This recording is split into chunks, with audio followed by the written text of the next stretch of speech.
is Kiza Apple, and I am a student of Fisheries and Aquaculture from Makerere University, a third-year student. And basically we are here to talk about biosecurity, because as you have your fish in your ponds, you should ensure that they are secure, in that you don't lose your fish at any one moment.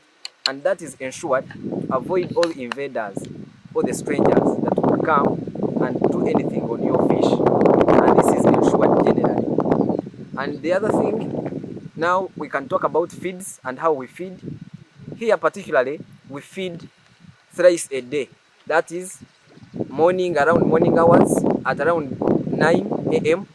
Then we do feeding during afternoon around midday, and then we do feeding for the third time at around 3 p.m.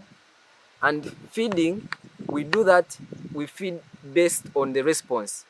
As our fish responds, we do feed particularly.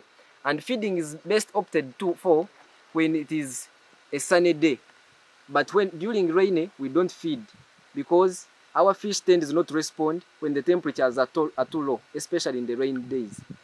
And feeding, we ensure that we feed the right amount of feed. For example, in our fish, we feed 5% of the body weight. So, as I told you about sampling, we sample for us to ensure that we can estimate the amount, the total number of fish we have in our ponds. This helps us to estimate the amount of feed we can feed in our ponds. And the other thing is how we maintain our feed quality. The way we maintain our feed quality is to ensure that we keep them in a dry and well aerated place to avoid any formation of the cramps in our feeds. Because as you know, most of the feeds we have are processed feeds. We buy them from different producers. And to avoid that, we should ensure that we keep them in a dry and well aerated place to avoid the formation of the cramps. Because most of them are pellets and some are powdered feeds. So to avoid that, we always ensure the quality of feed is maintained. And that is ensured by keeping them in a good store. So any farmer should avoid loss of quality of feeds, because the quality of feeds deteriorates the quality of fish you produce.